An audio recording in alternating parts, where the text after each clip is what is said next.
গণসংযোগে আমরা তরুণদের সবচেয়ে বেশি সাড়া পাচ্ছি। তরুণদের প্রথম ভোট ধানের শীষ পক্ষে ইনশাআল্লাহ।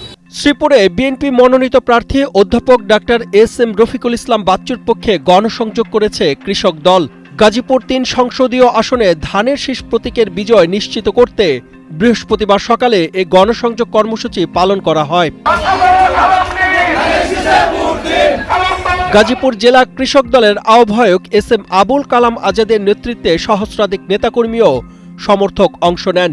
বর্মি ও কাউরাইত ইউনিয়নের বিভিন্ন বাজার ও গ্রাম ঘুরে সাধারণ মানুষের কাছে ভোট প্রার্থনা করেন তারা।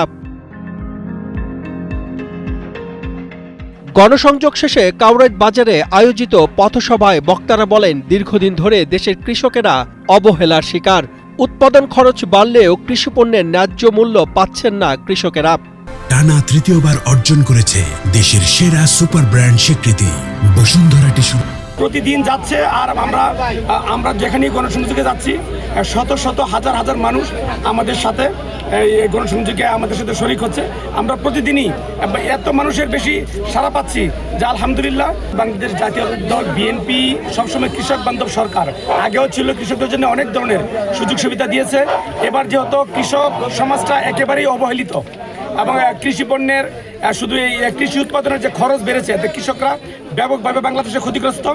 আমরা আশা করি যে যদি মানুষের ভোটে যদি 12 তারিখে বিএনপি যদি রাষ্ট্রীয় ক্ষমতা পরিচালনার দায়িত্ব পায়, ইনশাল্লাহ আমাদের নির্বাচনী ইশতেহারেও আছে আমাদের বিএনপি সরকার হবে একটি কৃষক বান্ধব সরকার। বক্তারা আরও বলেন, কৃষকদের এই সংকট থেকে উত্তরণে কৃষি বান্ধব সরকার প্রয়োজন। ধানের শীষ প্রতীকে ভোট দিয়ে বিএনপি প্রার্থী ডাক্তার বাচ্চুকে বিজয়ী করার আহ্বান জানান তারা।